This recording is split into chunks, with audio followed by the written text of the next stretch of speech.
आज जो कहानी मैं आपको सुना रही हूँ, इसका नाम है सांप की पत्नी। तो शुरू करती हूँ कहानी। एक छोटे से गांव में एक ब्राह्मण और उसकी पत्नी रहते थे। उन दोनों के कोई संतान नहीं थी, इस कारण वे बहुत दुखी रहते थे। वे हर रोज बच्चे के लिए भगवान से प्रार्थना करते, पूजा अर्चना करते और मनौतियां मनाते रहते। कुछ समय बाद उनकी मनोकामना पूरी हो गई। एक दिन उनके घर में एक बच्चे ने जन्म लिया, पर वह बच्चा एक सांप था। इस विचित्र घटना की बात सुनकर पास पड़ोसी भौंचक्के रह गए। ब्राह्मण के मित्र और रिश्तेदारों ने उसे सलाह दी कि जितनी जल्दी हो सके उस सांप से छुटकारा पा लेना चाहिए, मगर ब्राह्मण की पत्नी ने उनकी एक न मानी। सांप हुआ तो क्या हुआ, बच्चा तो उसका ही है। वह उस सांप से उतना ही प्रेम करती जितना कोई भी माँ अपने बच्चे से करती है। वह उसे किसी भी तरह की कोई हानि पहुंचाना सहन नहीं कर सकती थी। वह बड़े ही प्यार से उसका पालन पोषण करने लगी। प्रतिदिन उसे नहलाती, अच्छे से अच्छा खाना खिलाती और एक सुंदर डलिया में गुदगुदा बिस्तर बिछाकर उसे सुला देती थी। धीरे धीरे सांप बड़ा होने लगा। जो जो वह बड़ा होता गया, त्यों त्यों उसकी माँ का प्यार भी बढ़ता गया। पड़ोस के घरों में जब लोग अपने बच्चों का ब्याह रचाते तो उसके मन में भी अपने बेटे का ब्याह करने की इच्छा होने लगती थी, मगर एक सांप के लिए दुल्हन कहाँ से आती। फिर भी वह बराबर सोचती रहती कि कहीं एक लड़की मिले तो अपने बेटे का ब्याह करूं। एक दिन जब ब्राह्मण घर आया तो उसने देखा कि उसकी पत्नी बैठी बैठी रो रही है। क्यों, क्या हुआ? ब्राह्मण ने पूछा। तुम रो क्यों रही हो? लेकिन उसकी पत्नी ने उत्तर देने के स्थान पर और जोर से रोना शुरू कर दिया। इस पर ब्राह्मण ने पूछा, आखिर यह तो बताओ कि तुम्हें कष्ट क्या है? मगर वह रोती ही रही। अब ब्राह्मण करे तो क्या करे? बेचारा लाचार और परेशान सा खड़ा रहा। उसकी पत्नी अंत में बोली, मैं जानती हूं तुम न तो मुझे चाहते हो न मेरे बच्चे को। तुम उसकी ओर बिल्कुल ध्यान नहीं देते हो। अब वह बड़ा हो गया है, तुम्हें इतना सोचने की भी फुर्सत नहीं कि उसके लिए एक दुल्हन की जरूरत है। क्या क्या? ब्राह्मण ने चौंक कर कहा, बेटे के लिए दुल्हन? तुम पागल तो नहीं हो गई हो? ऐसा कौन होगा जो अपनी लड़की सांप से ब्याहेगा? अब तो उसकी पत्नी और अधिक रोने लगी और इतना रोई कि ब्राह्मण ने तंग आकर अपने बेटे के लिए बहू खोजने का निश्चय कर लिया। बहू की खोज में उसने दूर दूर के गांवों की यात्रा की, पर उसे कहीं भी ऐसी लड़की न मिली जो सांप से ब्याह करने को राजी होती। अंत में वह एक नगर में पहुंचा जहां ब्राह्मण का एक दोस्त रहता था।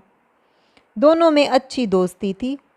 ब्राह्मण ने बहुत दिनों से अपने दोस्त को नहीं देखा था, इसलिए उसने सोचा अपने दोस्त से मिल लेना चाहिए। ब्राह्मण को देखकर उसका मित्र बहुत प्रसन्न हुआ। दोनों गले मिले, फिर बहुत देर तक बातें करते रहे।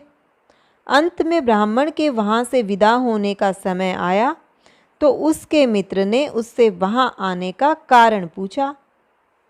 मैं अपने बेटे के लिए बहू की खोज में हूं, ब्राह्मण ने कहा। उसके दोस्त ने कहा, तुमने मुझे पहले क्यों नहीं बताया? अब तुम्हें कहीं और जाने की जरूरत नहीं।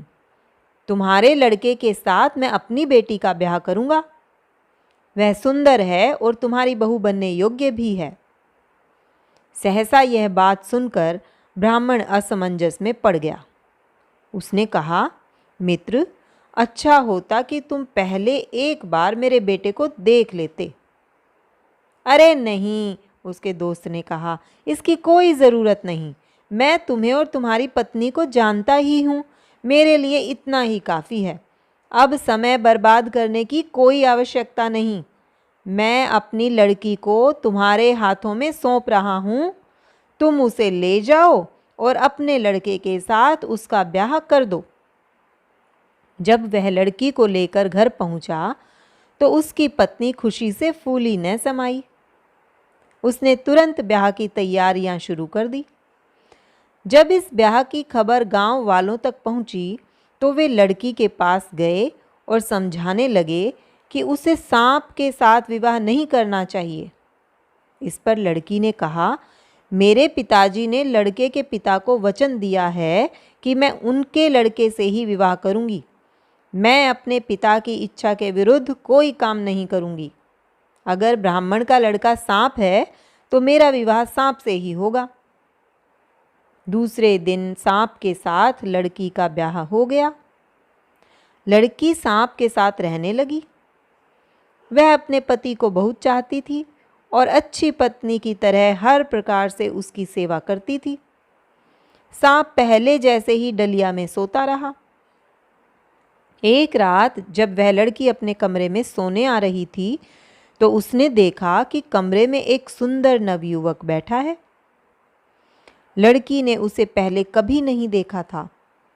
रात के समय एक अजनबी को अपने कमरे में बैठा देखकर वह घबरा गई और भागने की सोच ही रही थी कि युवक ने कहा, भागो नहीं, क्या तुम मुझे नहीं पहचानती? मैं तुम्हारा पति हूं। पर लड़की को उसकी बात का विश्वास नहीं हुआ। इस पर अपनी बात सिद्ध करने के लिए वह युवक एक बार फिर सांप के शरीर में घुस गया और दोबारा मनुष्य बनकर बाहर निकल आया। यह देखकर लड़की को उसकी बात पर विश्वास हो गया और वह उसके चरणों में गिर पड़ी। इसके बाद हर रात जब घर के सब लोग सो जाते, वह युवक सांप के शरीर से बाहर निकलता और सुबह होने तक लड़की के साथ रहता। सुबह होते ही वह फिर सांप का रूप धारण करके डलिया में सो जाता। यह सिलसिला कई दिन तक जारी रहा। एक रात ब्राह्मण ने अपने बेटे के कमरे से बातचीत करने की आवाज़ सुनी। वह चुपचाप उठा और छिप कर देखने लगा। उसने देखा कि सांप के शरीर से एक सुंदर नवयुवक निकल आया। उसी समय ब्राह्मण लपक कर कमरे में पहुंचा और सांप के निर्जीव शरीर को उठाकर आग में फेंक दिया। क्षण भर में वह जलकर राख हो गया। नवयुवक ने अपने पिता से कहा, आपका बहुत बहुत धन्यवाद पिताजी। एक शाप के कारण मुझे सांप का रूप धारण करना पड़ा था। मैं तब तक सांप ही बना रहता जब तक कि कोई आदमी मुझसे पूछे बगैर सांप के शरीर को नष्ट न कर देता। आपने इसको नष्ट कर मुझे शाप से मुक्त कर दिया है। तब से वह मनुष्य ही बना रहा। अब ब्राह्मण का सारा परिवार सुखपूर्वक दिन बिताने लगा। तो बच्चों, कहानी यहाँ खत्म होती है।